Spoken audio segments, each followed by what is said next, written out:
عن أبي ذر رضي الله عنه قال আবু যার রাদিয়াল্লাহু আনহু বিশিষ্ট সাহাবী তিনি বলেন যে কুলতু আমি বললাম ইয়া রাসূলুল্লাহ সাল্লাল্লাহু আলাইহি ওয়াসাল্লাম হে আল্লাহর নবী সাল্লাল্লাহু আলাইহি ওয়াসাল্লাম আওসিনি আমাকে কিছু ওসিয়ত করুন আমাকে কিছু ওসিয়ত করুন নসিহত না ওসিয়ত যেটা অক্ষরে অক্ষরে পালন করা হয় এর নাম হচ্ছে ওসিয়ত قال নবী করিম সাল্লাল্লাহু আলাইহি ওয়াসাল্লাম বললেন ওসিকা বিতাকওয়াল্লাহ হে আবু যার আমি তোমাকে ওসিয়ত করছি আল্লাহকে ভয় করার ফাইন্নাহু আসয়ানু লিআমরিকা কুল্লি কারণ আল্লাহকে ভয় করাই হচ্ছে এমন বিষয় যা তোমার প্রত্যেকটা কাজকে সুন্দর করে দেবে চাও কুলতু আবু যার রাদিয়াল্লাহু আনহু বলছেন আমি বললাম জিদনি ইয়া রাসূলুল্লাহ আমার জন্য আরো বাড়িয়ে দিন হে আল্লাহর রাসূল আরো কিছু বলুন ক্বালা নবী সাল্লাল্লাহু আলাইহি ওয়াসাল্লাম বললেন আলাইকা বিতিলাওয়াতিল কুরআন আলাইকা বিতিলাওয়াতিল কুরআন তোমার উপরে কোরআন তেলাওয়াতকে অবধারিত করে নাও ওয়া যিকরিল্লাহি আযজা ওয়া জাল এবং আল্লাহ রাব্বুল আলামিনের জিকির বা স্মরণ করার বিষয়টাকে অবধারিত করে নাও ফাইন্নাহু যিকরুল্লাহি ফিস সামা কারণ এই দুটো কাজের মধ্য দিয়ে আসমানে তোমাকে স্মরণ করা হবে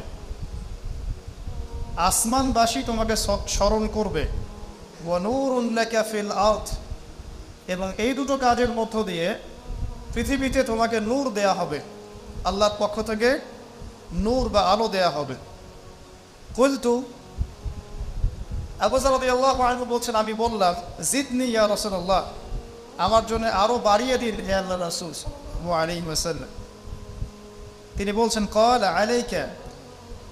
আলাইকা বিতুলিস সামতি তোমার উপর অবধারিত করে নাও দীর্ঘ নীরবতা দীর্ঘ সময় চুপ করে থাকার বিষয়টা তোমার উপর অবধারিত করে নাও ফাইনাহু মাতরাদাতুল লিশাইতান কারণ এই কাজের মধ্য দিয়ে শয়তান বিতাড়িত হয়ে যায় সুবহানাল্লাহ ওয়া আউনুন লাকা আলা আমরি দীনিক দীর্ঘ সময় চুপ থাকলে তোমার দিনের প্রতিটা কাজ করার ব্যাপারে আল্লাহ তোমাকে সাহায্য করবেন বা দীর্ঘ নীরবতার ব্যাপারটা দিনের প্রতিটা কাজ করার ক্ষেত্রে তোমাকে সহযোগিতা করবে কুলতু আমি বললাম জিদনি ইয়া রাসূলুল্লাহ ইয়া রাসূল সাল্লাল্লাহু আলাইহি ওয়াসাল্লাম আমাকে আরো বাড়িয়ে দিন আরো কিছু বলুন আরো কিছু ওসিয়ত করুন ক্বালা তিনি বললেন ইয়াকা ওয়া কাসরাতাদ দুহিক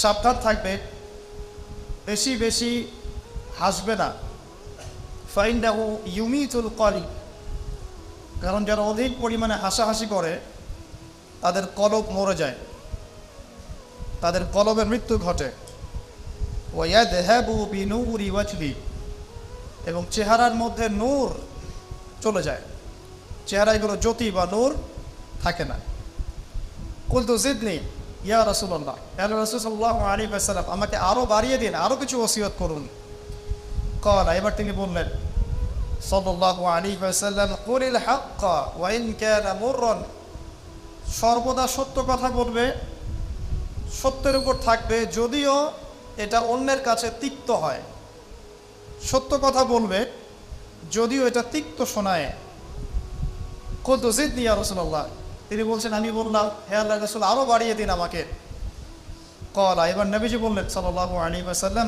লা তাখাফ ফিল্লাহি লাউমাতা লাইম আল্লাহর পথে কাজ করার ব্যাপারে বা আল্লাহর পথে চলার ক্ষেত্রে আল্লাহর দ্বীন পালনের ক্ষেত্রে নিন্দুকের নিন্দার পরোয়া করবে না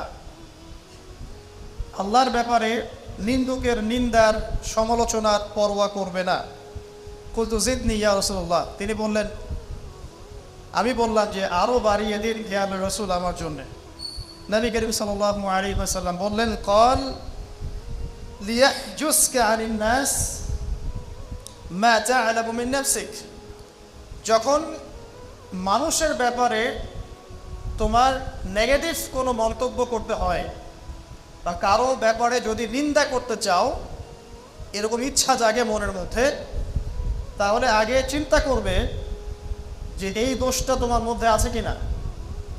অর্থাৎ নিজের নফসের খেয়ালটা তুমি আগে বেশি নেবে অন্যের নিন্দা করার আগে।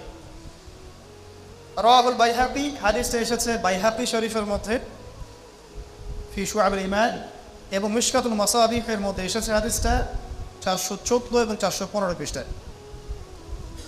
অত্যন্ত চমৎকার একটা হাদিস। আজকে আমরা ইনশাআল্লাহ আযজা ওয়া জাল এই হাদিসের উপরে সামান্য কিছু কথা বলে আমাদের আলোচনা শেষ করব ইনশাআল্লাহ তাআলা। আবু যর রাদিয়াল্লাহু আনহু একজন বিশিষ্ট সাহাবী, আপনারা জানেন, যার ব্যাপারে নবী করিম সাল্লাল্লাহু আলাইহি ওয়াসাল্লাম বলেছিলেন, আবু যর, তুমি খুব নরম মানুষ, তাই কখনো দায়িত্ব চেয়ে নিও না, কারণ তোমার উপরে যদি 2 জন মানুষের দায়িত্ব দেয়া হয়, তোমাকে যেন ছুরিবিহীন জবাই করে দেয়া হবে।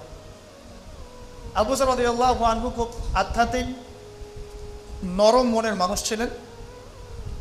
তিনি নবী সাল্লাল্লাহু আলাইহি ওয়াসাল্লামকে খাস করে বলছেন, এটা আমভাবে নয়, আমি যেমন আমভাবে সবার উদ্দেশ্যে কথাগুলো বলছি, এভাবে আমভাবে নবীজি এই কথাটা তাকে বলেন, বরং খাসভাবে বলেছেন, পার্সোনাল নসিহত, ইন্ডিভিজুয়ালি বলেছেন।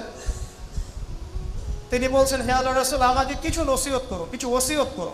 ওসিয়ত কি জিনিস? যেমন কেউ চলে যাওয়ার আগে ওসিয়ত করে, বাবা ইন্তেকাল করছে তার আগে ওসিয়ত করে, মাকে দেখিস, হ্যাঁ বন্ধুদের খোঁজ খবর রাখিস, সন্তানদের ব্যাপারে খোঁজ খবর রাখিস ইত্যাদি। এটা ওসিয়ত করা, মানে যে কথাগুলো আমরা অক্ষরে অক্ষরে পালন করতে চাই, প্রতিশ্রুতি ব্যক্ত করি, এরকম কথা, কনভারসেশন। একটু চিন্তা করেন, নবী করিম সাল্লাল্লাহু আলাইহি ওয়াসাল্লাম যদি আপনাকে আমাকে খাস করে কোনো জায়গায় ডেকে নিয়ে কথাটা বলতেন, কেমন হতো? মনে করেন নবী সাল্লাল্লাহু আলাইহি ওয়াসাল্লাম জীবিত আছেন বা আমরা তার সাক্ষাৎ পেয়েছি, আর আমরা কেউ একজন আমাদের মধ্যে গিয়ে তাকে বললেন, ইয়া রাসূলুল্লাহ, আমাকে কিছু ওসিয়ত করেন, আমাকে খাস করে কিছু ওসিয়ত করেন। তখন এই ওসিয়তগুলো স্পেশাল হবে, এবং আপনি আমি কখনোই চাইবো না জীবন চলে গেলাম এগুলোর কোনো একটা আমরা ছেড়ে দেই, তাই না? আবু যর রাদিয়াল্লাহু আনহু এই সুযোগটা নিয়েছেন।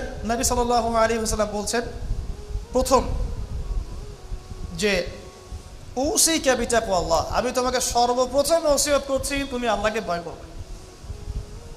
তাকওয়া কি জিনিস? নবীজি বলছেন, ফাইন্নাহু আযয়ানু লিয়ামলিকা কুল্লি, এই তাকওয়াটাই সমস্ত কাজের সৌন্দর্য বর্ধন করবে তোমার জীবনে। তুমি যত কাজ করবে, প্রত্যেকটা কাজ যদি আল্লাহকে ভয় করে করো, প্রত্যেকটা কাজ তোমার জীবনের সৌন্দর্য বর্ধন করবে ইনশাআল্লাহ তাআলা। খুব সংক্ষিপ্ত আকারে বলতে পারি, আল্লাহ রাব্বুল আলামিনের তাওহীদের সাথে কাউকে শরীক না করা, এক কথায় আল্লাহর সাথে শিরক না করার নাম তাকওয়া। ঠিক আছে?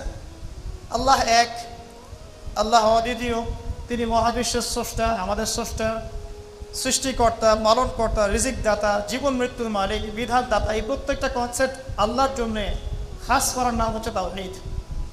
আর এখানে যদি আমরা কাউকে সমকক্ষ দাঁড় করাই, তাহলে শিরক হয়ে যাবে। এই শিরকটা 3 ভাবে হয়ে থাকে। মানুষ চিন্তার ক্ষেত্রে শিরক করতে পারে। কেউ যদি মনে করে মহাবিশ্বের কোনো স্রষ্টা নাই, তাহলে শিরক করবে। কেউ যদি মনে করে স্রষ্টা আরও একজন আছে বা একাধিক আছে, তাহলে শিরক করবে।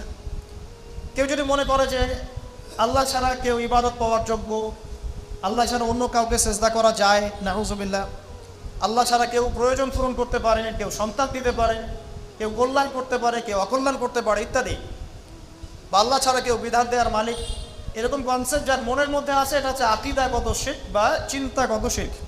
আমি কি বোঝাতে পারছি? 2 নাম্বার, কাজের শিরক। যেমন কেউ যদি আল্লাহকে সিজদা না করে অন্য কাউকে সিজদা করে, কর্মগত শিরক করেছে। আল্লাহ পাকের হালালকে কেউ যদি হারাম করে নেয়, কর্মগত শিরক করেছে। আল্লাহ পাকের হারামকে কেউ হালাল করে নেয়, কর্মগত শিরক করেছে। আল্লাহর কাছে দোয়া না করে মৃত মানুষের কাছে দোয়া করে, শিরক করেছে। এগুলো কাজ করতে গিয়ে শিরক করেছে। ইভেন আল্লাহর নামে কসম না করে অন্য কারো নামে কসম করলেও শিরক হয়ে যায়। অনেক সময় আমরা হাতের মধ্যে রশি পড়ি, পাথর পড়ি, অনেক কিছুই পড়ি, আমাদের বিশ্বাস হয় এগুলো আমাদের উপকার করতে পারবে, অপকার করতে পারবে, তাহলে শিরক হয়ে যায় না? সন্তান আল্লাহ দেন, যদি আমরা মনে করি যে মাজারে গিয়ে দোয়া করলেই সন্তান পাওয়া যাবে, শিরক হয়ে যাবে। আর শিরক এমন একটা পাপ যে পাপটা আল্লাহ পাক তওবা ছাড়া মাফ করেন না। মৃত্যুর আগে যদি তওবা করে মানুষ, ইনশাআল্লাহ আল্লাহ পাক মাফ করে দিবেন। যদি তওবা না করে মারা যায়, সম্ভাবনা বেশি এই ব্যক্তি জাহান্নামে যাবে, নাউযুবিল্লাহ। কারণ প্রত্যেক 1999 জন মানুষ জাহান্নামে যাবে যাদের আমল নামায় শিরকের পাপ থাকবে। আল্লাহ পাক সূরা নিসার মধ্যে বলেছেন, ইন্নাল্লাহা লা ইয়াগফিরু আন ইউশরাকা বিহি ওয়া ইয়াগফিরু মা দুনা যালিকা লিমান ইয়াশা। আল্লাহ পাক শিরকের গুনাহ ব্যতীত যে কোনো গুনাহ যাকে ইচ্ছা মাফ করতে পারেন। যে কোনো গুনাহ, আপনি জিনা করেছেন, সিজদা করেন, ফিরে আসেন, আল্লাহ মাফ করে দেবেন ইনশাআল্লাহ। আপনি সুদ খেয়েছেন দীর্ঘদিন, সুদ থেকে ফিরে আসেন, দীর্ঘদিন মায়ের সাথে জিনা করেছেন সুদের মধ্য দিয়ে, তওবা করে ফিরে আসেন, আল্লাহ এখনই মাফ করে দেবেন ইনশাআল্লাহ। আপনি খুন করেছেন মানুষকে, যদি আপনি চিন্তা করেন যে আমার একটা অপরাধ হয়েছে এবং আপনি তওবা করে খালেসভাবে ফিরে আসেন, আল্লাহ মাফ করে দেবেন ইনশাআল্লাহ। ব্যভিচার করেছেন, বিবাহিত হওয়ার পরেও জিনা করেছেন, এই ব্যক্তির কিন্তু পৃথিবীতে বাঁচার আসলে কোনো অধিকার নাই। তারপরেও যদি সে গোপনে তওবা করে ফিরে আসে রাতের অন্ধকারে, আল্লাহ চাইলে মাফ করে দেবেন ইনশাআল্লাহ। যে কোনো পাপ আল্লাহ পাক যাকে ইচ্ছা মাফ করতে পারেন, শিরক ছাড়া। শিরক যদি তওবা না করে মারা যায়, বেশিরভাগ সম্ভাবনা হচ্ছে সে জাহান্নামে যাবে। আরেকটা ডেঞ্জারাস বিষয় হচ্ছে, শিরক করে মারা গেলে কবরে মান রব্বুক উত্তর দিতে পারবে না। যারা মান রব্বুকে উত্তর দিতে পারবে, নিঃসন্দেহে তারা কখনো শিরক করে নাই, আল্লাহ পাকের তাওহীদের উপরে ছিল। আমরা শিরকের অনেক কিছু বুঝেছি, কি আধুনিক একটা শিরক বুঝি না। আধুনিক শিরক এটা যেমন আল্লাহ পাক যা নাজিল করেছেন, এখানে যে বিধানগুলো আছে এগুলোকে যদি কেউ ডিনাই করে বা এগুলোকে পাশ ফিরিয়ে অন্য কোনো বিধানকে বেটার মনে করে, আল্লাহর বিধানকে চাইতে বেটার মনে করে বা সমকক্ষ মনে করে, এটাও শিরক। এটাও শিরক। আল্লাহ পাক কিছু হালাল করেছেন, আমরা যদি মনে করি এটা হারাম, তাহলে শিরক, এটাও শিরক। সূরা তাওবার 31 নম্বর আয়াতটা পড়ে দেখবেন ইনশাআল্লাহ তাআলা। যাই হোক, তাকওয়ার প্রথম স্টেজ হচ্ছে আমাদেরকে শিরক করা যাবে না, তাওহীদে থাকতে হবে ইনশাআল্লাহ তাআলা। 2 নম্বর, আল্লাহ পাকের যত আদেশ আছে এগুলোকে মেনে চলার নাম তাকওয়া। ফর এক্সাম্পল সালাত, সাওম, সাদাকা, হজ, উমরা, যাকাত, সত্য কথা বলা, পিতামাতার খেদমত করা ইত্যাদি যতগুলো আদেশ কোরআন এবং সুন্নাহর মধ্যে আছে, এগুলোকে মেনে চলা তাকওয়ার পরিচয়। 3 নম্বর, আল্লাহ পাকের যত নিষেধ আছে এই সমস্ত নিষেধগুলোকে বর্জন করার নামও তাকওয়া। শুধু আদেশ মানলাম, নিষেধ বর্জন করলাম না, এটা আসলে প্রকৃত তাকওয়ার পরিচয় নয়। আজকে আমরা মাশাআল্লাহ সবাই সালাত করেছি, কালকে সকালে যদি আবার সুদি লেনদেন করি, আমার মধ্যে তাকওয়া আসলে নাই। আমি ধর্মীয় জীবনে পাক্কা মুসল্লি হলেও অর্থনৈতিক জীবনে পাক্কা সুদখোর থেকে গেছে। এই অবস্থায় যদি তওবা না করে মারা যায়, মায়ের সাথে জেনার অপরাধ নিয়ে কিয়ামতের মাঠে উঠবে ইনশাআল্লাহ। এটা আমার কথা না, নবী সাল্লাল্লাহু আলাইহি ওয়াসাল্লাম বলেছেন, সহিহ বুখারীর হাদিস। যে কোনো আলেমকে জিজ্ঞাসা করবেন, যে কোনো মাদ্রাসায় যাবেন, যে কোনো প্রকাশনীর বুখারী শরীফ কেনেন না কেন, হাদিসটা পাবেন, যে ব্যক্তি 1 দিরহাম সুদ খেলো সে যেন 36 বার জেনা করলো। আপনি যদি জানেন যে আপনার ক্লোজ কোনো ফ্রেন্ড বা আত্মীয় বা হুয়েভার ইজ সে জেনা করে বেড়ায় বা মেয়েদের সাথে, একাধিক মেয়ের সাথে তার সম্পর্ক আছে, ইলিগাল রিলেশনশিপ, আপনি নিশ্চয়ই তার থেকে সম্মানের দৃষ্টিতে তাকাবেন। আর আখিরুজ জামান এমন একটা যুগ যেখানে সুদ থেকে বাঁচা সো ভেরি ডিফিকাল্ট। এখানে হাজারে খুব কম মানুষই সুদ থেকে বাঁচতে পারবে। যারা বেঁচে থাকবে তাদের গায়েও সুদের ছিটাফোনা এসে লাগবে, কারণ পুরো বিশ্বের ইকোনমিক সিস্টেমটাই সুদভিত্তিক। এটা পরিপূর্ণরূপে ইসলামিক ধাঁচে সাজানো এখন সম্ভব বলে মনে হচ্ছে না। আমরা চেষ্টা করতে পারি, সম্ভব কখন হবে, যখন শেকড় উপরে আসবে। আর শেকড় কখন উপরাবে, যখন মালহামা হবে। আর মালহামা কখন হবে, যখন মদিনার গুরুত্ব কমে যাবে এবং জেরুজালেমের গুরুত্ব বেড়ে যাবে। আর যখন আল মাহদী আসবেন এবং ঈসা ইবনে মারইয়াম আসবেন, তখন পৃথিবীতে ইনশাআল্লাহু আযজা ওয়া জাল ইসলাম ব্যতীত কিছুই বাকি থাকবে না। তখন ইনশাআল্লাহ তাআলা উপরের লেভেল থেকে সুদ বলতে কিছু থাকবে না ইনশাআল্লাহ। তবে এখন কি করবে, ফাত্তাকুল্লাহা মাসতাতা'তুম, এখন এতটুকু করবে, ফাত্তাকুল্লাহা মাসতাতা'তুম, তোমরা সাধ্যমতো আল্লাহকে ভয় করো। আপনার সাধ্যে যতটুকু কুলায় এতটুকু আপনি দূরে থাকবেন। পারতপক্ষে চেষ্টা করবেন সুদ যেন আপনার গায়ে না লাগে। আল্লাহ পাক বোঝার তৌফিক দান করুন, আমিন।